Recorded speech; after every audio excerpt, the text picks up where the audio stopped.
Hi, my name is June, and these are the mountains where I live. More specifically, I live on the California side of the Sierra Nevada mountain range with my husband and my little dog. Welcome to my channel, where I endeavor to entertain and bring a smile to the faces of my viewers by my sewing shenanigans on the mountain.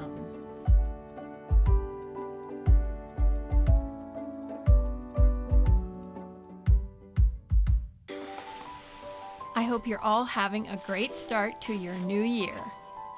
I don't make resolutions anymore because I always get so depressed when I can never stick to them.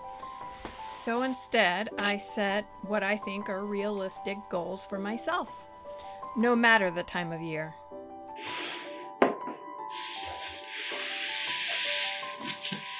Okay, I placed an order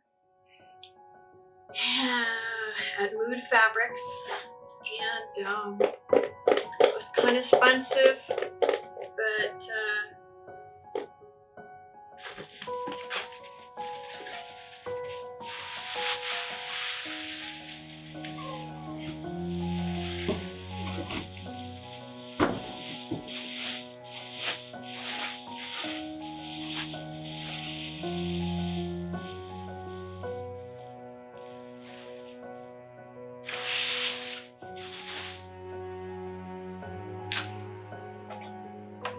I got some wool to make a cloak, and it is gorgeous and emerald green.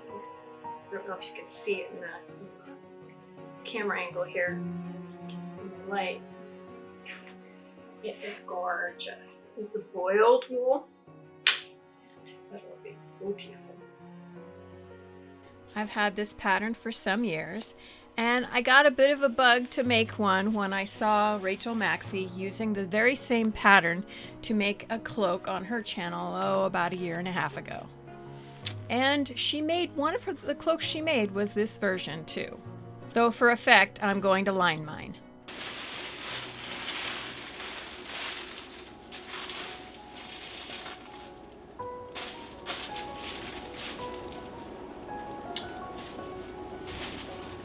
The pattern piece is actually longer than my cutting table, so I may actually have to floor troll this one. But I did make use of the cutting table where I could for the smaller pattern pieces. I think it helped to save my back, and it did generate a lot of drop, but I intend on using the scraps of this material to make a smaller project down the road, because this wool is wonderful. I love this wool. I also was determined to use something from my stash for this project, and as I used to work at Joann's years ago, and it was a smaller location that was moving to a bigger location, and they were selling off all their stock, well, I kind of bought a lot of different shades of thread at substantially discounted prices. But I think that everyone that is financially struggling that also sews has at one point worked at Joann's. And now please humor me as I'm easily distracted by Chihuahuas. While I usually do a lot of retro sewing, the weather this time of year really lends itself to period clothing and some pretty cool epic outerwear. And we finally were starting to get some snow, and hopefully it would stick around long enough for me to do a reveal for this cloak, and yet we not lose power. That would also be nice. Me personally, I am kind of disappointed that more people don't wear cloaks these days, and I understand that they aren't in fashion, but I've never been one to follow trends, at least not current ones. And you can make cloaks in a variety of lengths, with or without a hood, with or without sleeves, and I can't think of any other type of outerwear that makes one look so majestic. What you're about to see is common to all sewists, no matter skill level. I didn't realize what happened until I finished, or at least until I thought I finished the scene. I ran out of bobbin thread, and it plagues many a sewist. There are even memes about it. It is so prevalent.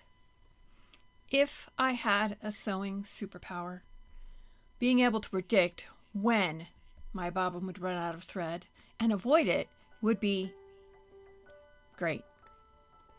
As it is, I cannot predict how many hours of sewing would actually empty a bobbin, and until I do, anyway, this is how it's supposed to look when you finish a seam.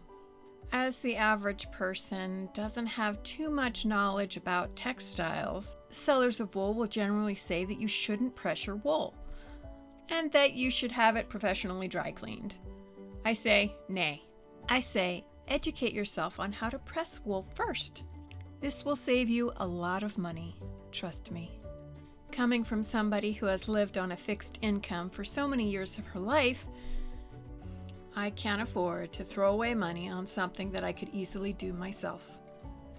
And just for those who think all of my snow footage is stock footage, I do live in California, but in the mountains in Northern California.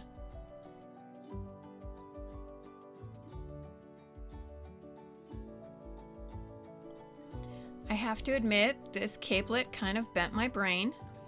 It had to be done in a certain way and flipped in a certain way and laid on the main body of the cloak in a certain way that it kind of broke my brain, what was left of it. Your girl has a lot of trouble thinking outside the box, which is kind of funny because I sew and I almost always have to try to remember what the end result and the finished garment will look like. So due to this, I do have to trust the process an awful lot.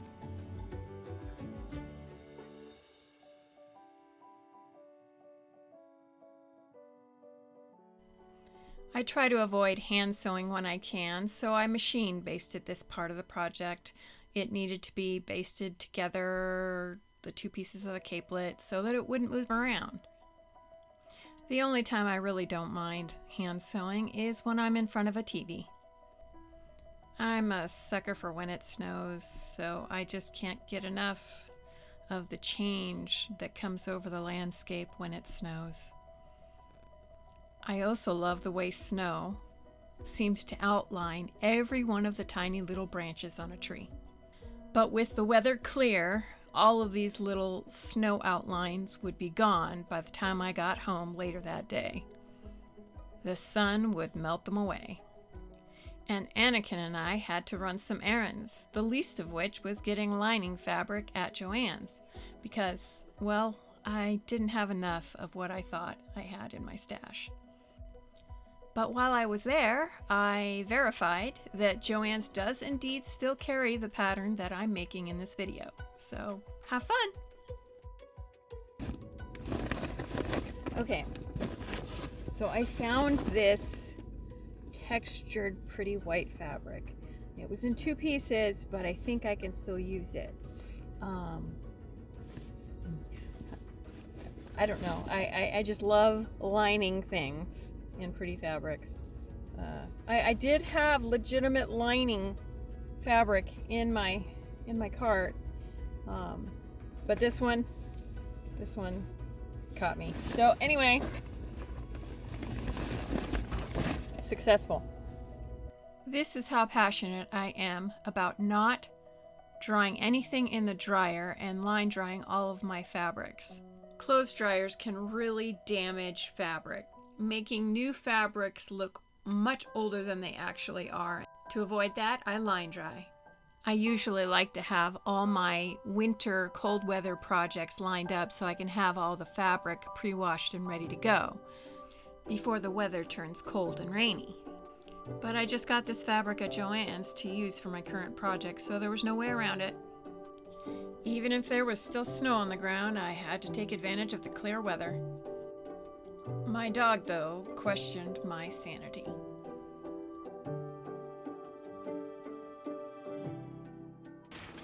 So does this happen to anybody else? I totally forget my second cup of coffee, sometimes even while making it. And I'll have to reheat it a couple of times in the microwave to keep it hot. I don't know if that happens to anybody else, but it happens to me. It happens to me. So I made an executive decision on the hood. I really didn't like how this sat on my head, so I decided to just use this fabric to make a matching bodice to go with the cloak later, so that this doesn't go to waste. But I decided instead of using the hood that was included in the cloak pattern, which is that one, I'd use this hood pattern, which allows it to be cut on the fold of the fabric. It's actually from my Jedi robe pattern. That I just love the hood on this thing. I've used this hood a couple of times.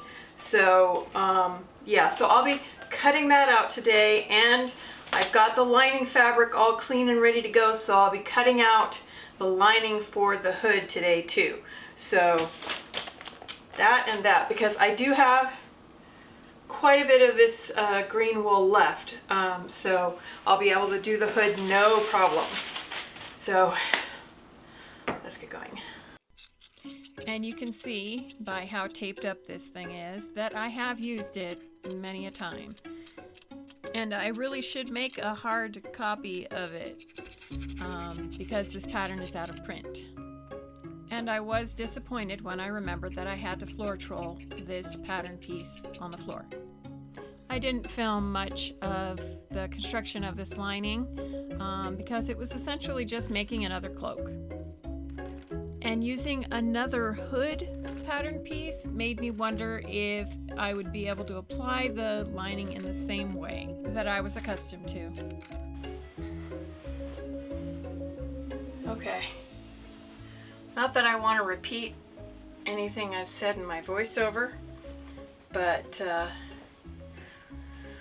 this is essentially another cloak that I made to go inside the cloak. That's what a lining is. And pardon my, it looked like 1990s fall girl. Anyway, yeah, here's that. With the wool, it'll be more structured. So it'll have more structure to it.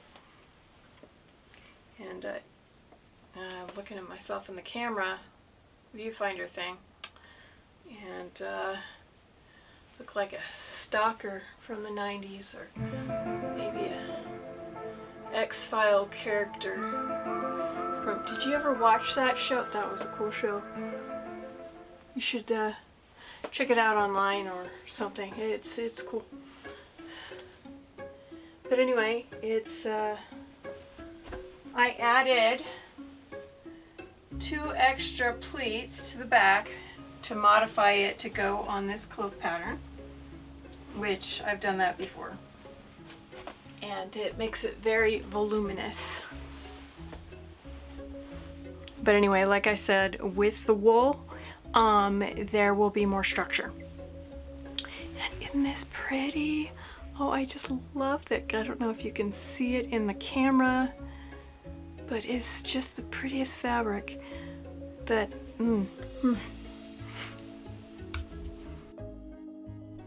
As I was adding the capelet to the body of the cloak, I was getting a little uneasy because my machine was having a little trouble with all the layers. And as expected, once I was trying to apply the hood to the rest of the cloak with all the layers of the capelet, my machine just wouldn't do it, so I had to hand sew it. Yeah, and doing the back stitch on this thick, this many layers of thick fabric, it was slow going. But I kept telling myself that they didn't have sewing machines back when they actually wore cloaks like this, nor do they have anything like electricity and sewing machines in Middle-earth. So I felt better. It is amazing how a little bit of ridiculousness will just cheer me up. And yeah, understitching was important to get the lining to stay within the cloak. And I also opted to do 2 separate hems just in case I wanted to add any details to the cloak later, like embroidery. Or maybe needle felting. And while I was able to sew the lining hem on my machine, I did have to again hand sew, but when it comes to putting in hems, I do prefer doing them by hand, just because when I put in a hem, the garment falls apart before the hem comes out. So I really don't mess around when I'm putting in a hem on a garment that's going to be worn a lot, especially when it's going to be worn out of doors and I might be stepping on it incidentally, even though this hem comes up just short of my feet and the ground, so it won't be dragging on the dirt. I made a large knot and doubled up on my thread because I really wanted this hem to be sturdy.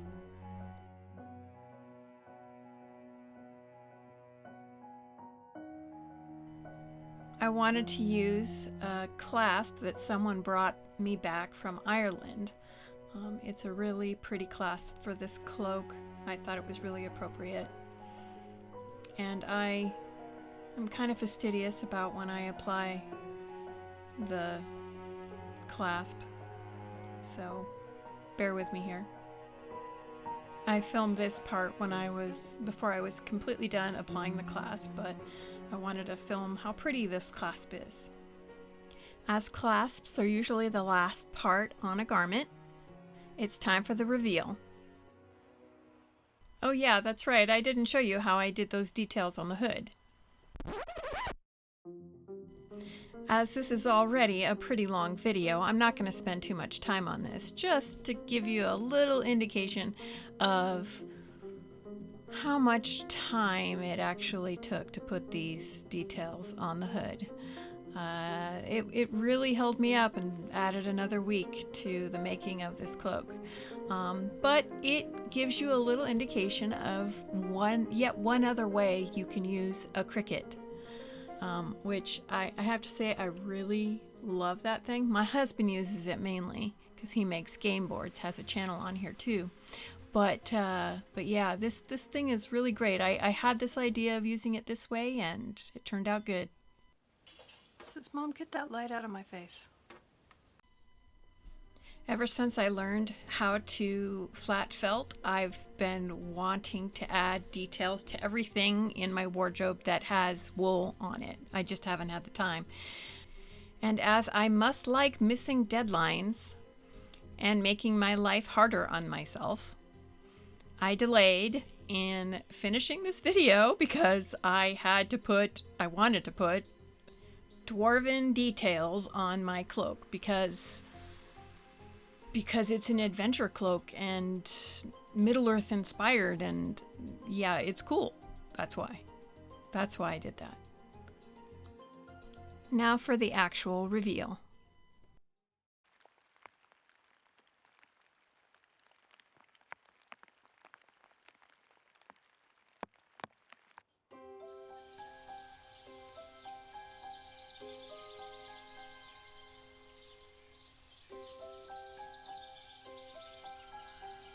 I simply adore the way this cloak turned out. And it was incredibly comfortable, and I love the way the wool laid. It just looks so perfect. Now that it's finished, I'm so glad I made this for myself. And I think everybody needs one. So, introducing Adventure Cloaks Unlimited. If you're feeling old, run down, like butter scraped over too much bread, then you might be ready for another adventure. But when leaving the Shire or the Lonely Mountain, don't forget your adventure cloak, handmade by you. Using wool from happy sheep, direct from the Shire. Hand-dyed and with custom hood options for an extra modest fee of a lot of your time. Ideal for concealing swords and rescuing hobbitses, or just looking majestic. Guaranteed to inspire your inner halfling or dwarf, but it will even impress if you are among the world of men.